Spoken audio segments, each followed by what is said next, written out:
네, 반갑습니다. 네. 아, 이번에 준비한 영상이 좀 내용이 좀 깁니다. 그래서 영상을 두 개로 나눌 수도 있습니다. 이게. 제목은 뭐 보시는 대로 조금 뭐 좀 이상하죠. 밑에 소제목의 인신사술 이걸 보십시오. 이 내용이 될 것 같아요. 예. 자, 한번 보겠습니다. 직업인데 우리가 직업을 추론할 때 무조건 첫 번째로 관을 보게 됩니다. 육친으로. 맞죠? 예, 관을 보니까 여기에 일지에 있다 말이에요. 일지에. 이건 뒤로 밀려 있죠. 뒤로 밀려 있으면 이 관을 거의 못 쓰거든. 그죠? 아니면 30대 후반에 쓰게 되는 관이란 말이죠. 이게. 좌표로 그렇죠. 자, 그런데 이 사람이 지금 나이가 30세가 아직 안 됐는데도 불구하고 5급을 향해서 달려갑니다. 그죠? 예, 국가직 공무원입니다. 그래서 5급을 향해서 달려가는데 도대체 그 힘은 어디서 나왔느냐, 이제 이런 것을 한번 보는 거죠. 자, 원래는 관이 오래 있어야 되는데, 그죠? 관이 없고, 떠 있는 것이 편제가 유혹을 합니다. 그죠? 편제. 재물의 재성의 문의는 편제다. 사업성이죠. 이것은 사업성으로 볼 수 있는데 이것을 사업성으로 갈 것인지 아니면 지금은 우리가 답을 알고 있는 상황이니까 이 사람은 공직으로 갔단 말이에요. 자, 그러면은 이 사람이 사업성 이렇게 놓였을 때 우리가 통변을 할 때 혼란스럽단 말입니다. 이 무토를 어떻게 처리할 것인가? 무토를 쓸 때 예를 들면 식상이 앞쪽에 있으면은 이것을 쓰려고 하겠죠. 이 재성을. 그런데 지금 현재의 이 무토는 세력이 전혀 없는 상태에서 식상도 없고 그 다음에 운을 한번 보십시오. 운이 중요한데 운에서 재성으로 달려갔다면 그죠? 화운을 만났다면 화는 토로도 같이 보니까 이 무토를 썼을 수도 있겠죠. 그런데 이렇게 되는 경우에는 결국은 관으로 갑니다. 관으로 간다. 그래서 그때 이 편제는 무엇으로 쓰느냐 하면 공공의제로 쓴다 이 말이에요. 공공의제. 자, 직업을 분류해 나갈 때 큰 틀이 이렇게 되는 거예요. 그래서 이 편제는 공공의 재성으로서 그죠? 이 사람은 공직이다. 예, 그죠? 예, 관인 소통의 길로 가는 게 되는 겁니다. 이렇게 되면. 인수도 이렇게 보면 뭔가 궤도가 틀어져 있죠. 신자진과 해묘미로 틀어져 있기 때문에 여기서는 인과 신의 형충을 써서 그죠? 이것을 무기로서 공직으로 갔다. 이렇게 보시면 됩니다. 자, 그래서 나이 30이 되지 않았는데 5급 시험을 앞두고 있다 이 말이에요. 5급 시험을. 그런 힘은 어디서 나왔느냐? 바로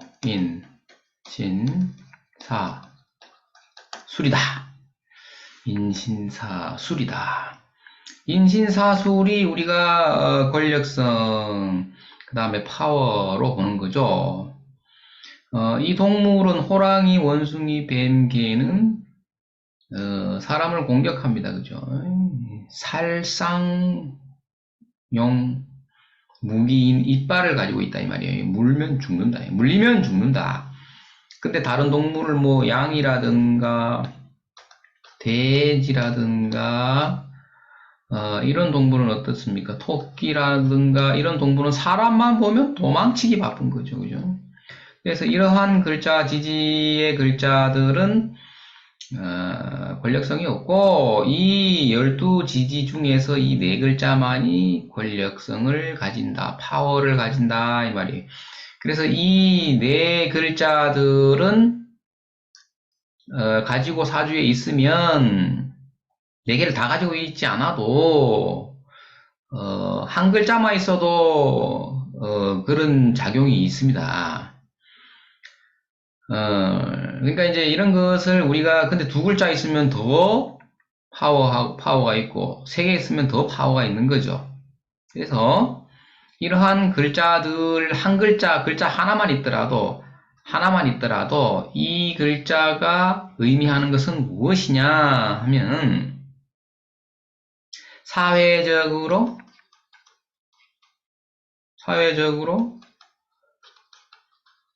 실력 행사를 할 수 있는 비즈니스 관련된 직종이다 이 말입니다. 그죠? 사회적으로 실력 행사. 실력이라는 것이 권력이겠죠. 그죠? 그런데 이게 육친과 관계없습니다. 이게 육친이 만약에 이 인이나 신이나 이런 글자들이 관성에 해당된다면 더할 나위 없겠지만, 여기처럼 그렇지 않아도,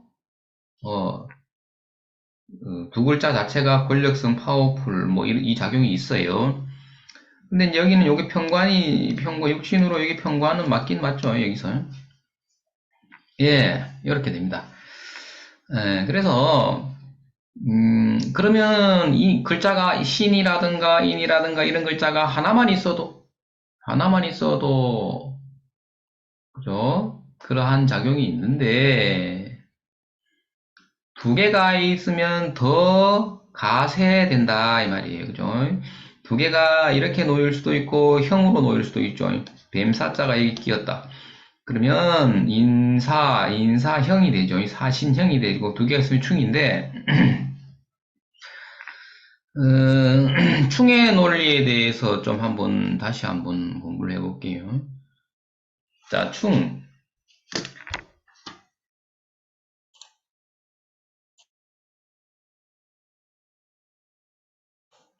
충이라는 것이 있고, 그 다음에 형이라는 놈이 있고 파라는 놈이 있다 이 말이에요. 충이라는 것은 우리가 그 상충이라고 한다면 서로 상자를 써요. 그러니까 이 충이라는 것은 서로 충하기 때문에 힘의 우위를 가릴 수는 없는 거예요. 둘 다 그 호랑이와 사자의 싸움으로 보는 건데 이 상충이 6개가 있죠. 좌우충미, 인신묘유, 진술사해가 있는데 그 중에서 인신충이야말로 빅매치가 된다. 빅매치. 자, 세계 챔피언에게 도전하는 자도 대전료가 어마어마한 거예요. 그러니까 호랑이와 사자의 싸움이 빅매치이듯이 지지의 6충 중에서 인신충이야 그야말로 빅매치가 되니까 이 인신충이 그렇게 파워풀합니다. 그 중에서 더 파워풀한데 우리가 충의 논리는 유기적으로 이 말이에요. 그러니까 이 인도 쓰고 신도 쓴다 이 말이에요. 둘 다 쓸 수 있는 거니까 유능이에요. 유능. 그러면 이거를 무엇이라고 하느냐? 유능이라고 하겠죠. 유능. 상충은 유능입니다. 유능. 형은 뭐냐 하면은 이게 형이 걸렸죠, 지금. 형이라는 것은 뭐 이렇게 인사로 있거나 뭐 사신으로 있거나 형이 걸리고 인신도 형 작용이 있어요. 사명사의 작용이 있죠. 형이라는 거는 삭감이에요.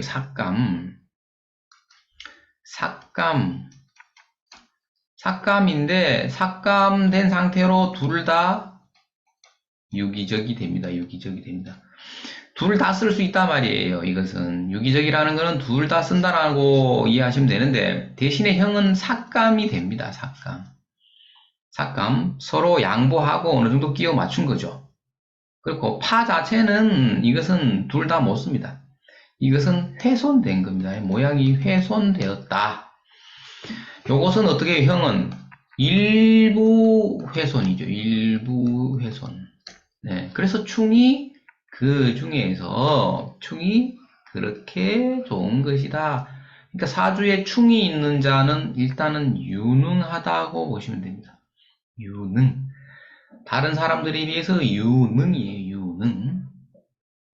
그 다음에 형도 뭐, 두 번째로, 일부 훼손이 있지만 유능, 유기적 유능입니다, 이것도. 파는 막 그냥 훼손만 있습니다, 이것은. 훼손 또는 삭감. 삭감이죠, 삭감, 요것은. 네, 이렇게 됩니다. 요 차이가 있어요. 그래서 그 충 중에서도 인신충이 그렇게 실력 행사가 가능하더라. 이 사람이 젊은 나이에 공직에서 그죠? 안정적으로 생활을 하는 것은 인신충의 덕을 크게 보고 있다. 자, 첫 번째 사례는 관이 일지 뒤로 밀려 있는 것을 했어요. 자, 그 다음에 이 사주가 여기에 좋은 점이 있다면은 뭐가 있으면 좋겠어요. 빠진 거는 뭐예요? 아쉬운 것은. 천을 귀인이 없잖아. 그죠? 이 글자 중에 하나가 있어줘야 되는데, 이게 빠졌죠. 자, 그럼 여기다가 우리가 귀인을 하나 넣어봅시다. 귀인을 넣었죠. 자, 그럼 이거는 천을 귀인인데, 이것이 귀인인데, 이 또 공망이 같이 와 있어요. 자, 이런 것을, 귀인이라는 것도 신살이고, 공망이라는 것도 신살이에요. 이럴 때 어떻게 통변을 할 것이며, 양미자가 왔을 때 천간에 뜨는 것은 이 신이 뜹니다. 신이라는 것이 우리가 많이 배웠죠. 정관. 시천간의 정관이다. 그러면은 이 정관을 마지막에 어떻게 사용할 것인가? 그죠? 여기도 관이 있고 여기도 관이 있으면 이것을 우리가 뭐라고 했죠? 혼잡인데 이것은 인생 후반부에 쓰는 관인데 이렇게 떠 있는 것은 이 관을 쓴다라는 거예요. 귀인의 위에 떠 있다. 그런데 공망이다. 그러면 귀인에 플러스 공망이 되어 있을 때의 귀인 작용이 어떻게 되느냐? 귀인의 작용은 유용하다. 이거 유용합니다. 유효하다. 유효합니다. 귀인관이 여기 있는 거예요. 그러면서 토생금까지 해주고 있죠. 아주 멋진 것이죠, 이게. 자, 그러면 이것을 어떻게 통변할 것이냐? 여기에서 우리가 물을 오겠죠. 대운을 한번 볼까요? 그러면은 갑술, 그죠? 계유, 대운입니다. 대운. 계유, 임신, 신미, 대운이 오겠죠. 자, 여기 보시면 대운에서 미를 던졌단 말이야. 근데 자기 시주에 미가 이렇게 있죠. 그러면은 이때에 이 미를 쓰려고 하는 거죠. 그런데 뒤에는 신에서 미로 넘어가 버리면서 여기는 화 기운이 들어온단 말이에요. 사오미. 화라는 것이 화가 들어오고 토가 들어오면서 팔자에 없는 식상이 생재를 해주는 모양이니까 대운에서 어떻게 해야 돼요? 독립성을 일으키는 거죠. 대운이 자꾸 유혹합니다. 독립성은 유혹이죠. 유혹했을 때 질문이 들어옵니다. 자, 여기다가 신미를 적습니다. 신미 적고 질문이 어떻게 들어오느냐 하면 미대운이 왔을 때 공직에서 정년퇴직을 하고 독립하여 사업의 개요를 묻는다. 개요를 묻고 있다. 이런 게 하나가 있고 그 다음에 아니면 공망 플러스 귀인인 관의 활용입니다. 이 두 가지에 대해서 물으러 올 거란 말이야. 선생님, 그러면 어떻게 대답하시겠어요? 아주 중요하죠, 이게. 자, 화가 왔다라는 것은 팔자에 지금 화가 없죠? 화가 없는데 운에서 화기운이 들어오면 팔자에 없는 화기운이 생긴다? 절대 그렇지 않습니다. 자, 그리고 팔자에 없죠. 팔자에 없는 것은 쓰기 어려워요. 그러나 영원히 직장 생활을 할 수는 없다 이 말이에요. 그죠? 그러면은 나왔을 때 자기가 독립하여 내 자기 사업을 할까 묻겠죠. 그랬을 때 사업을 하라고 해야 되니까 아니면 그냥 신금을 써서 그죠? 관을 다시 쓰라고 얘기해야 될지 이건 다른 관이니까 이 관하고는 다르죠. 이거는 이것을 물었을 때 답은 뭐예요? 절대 그러니까 공직에서 20년 내지 30년을 근무하신 분은 퇴직하고 사업하면 망합니다. 사업은 안 되는 거예요. 예. 이 30년을 공직 생활을 했다면은 그게 직업이에요. 직업. 그런 분들은 독립성이 안 나옵니다. 그죠? 예, 그래서 운을 보고 상담하면 그거는 틀리는 겁니다. 그래서 뭐 하는지를 물어보세요. 물어보고 뭐 했습니까? 물어봐야 되죠. 그게 상담이니까. 맞죠? 자, 이 사례는 관이 일지에 밀려 있는데 좌표에서 그럼에도 불구하고 고관을 향해서 달려가고 있다. 네, 인신의 작용이 인신사술의 작용이 권력성을 주더라. 파워풀한 면을 분명히 보여주고 있더라. 근데 이제 인신이면 아까 우리가 여기다가 뱀사자를 하나 넣어봤죠. 인사신 사명살이라고 봐도 되는데 이 사명살이라는 것이 12신살로 겁살 작용이 있어요. 이게 어떤 거냐 하면은 수사권, 압수, 차압 이 세 가지를 내포하고 있어요. 직업에서. 그러니까 이 사람이 근무하는 곳은 구체적으로 말씀드리긴 곤란하지만 금감원 그죠? 갈 수 있는 곳은 어디쯤 되겠어요? 이 죄를 봤을 때 금감원도 되고 또 어디 갈 수 있겠어요? 공정위라든지 뭐 이런 데 있죠. 예, 이런 곳에 잘 어울리겠죠. 그죠? 그래서 인신 자체가 그냥 무기가 되는 겁니다. 살아가는데. 인신 이런 거 뭐 예를 들면은 이런 거요. 얘기해 볼게요. 그죠? 지난 시간에 우리 했던 거 있었잖아요. 과본데 김이다. 그죠? 이런 거는 정품인데 정품이잖아요. 정품으로 자식을 못 낳았다면 최소한 인신 이런 거라도 있어야 된다. 그죠? 이런 게 무기지. 그래서 우리가 뭐를 공부하는 거야? 선생님. 그래서 신사를 공부하는 거예요. 신사를 공부해야 그 진로를 찾을 거 아니에요. 그래서 정품이 안 되면 어떤 거? 예, 뭐 인사신 사명이라도 있어야 된다. 그죠? 마지막에 뒤에 또 사례가 또 있어요. 그래서 조금 쉬었다가 요 내용을 한번 살펴보도록 하겠습니다. 잠시만 좀 쉬겠습니다. 예.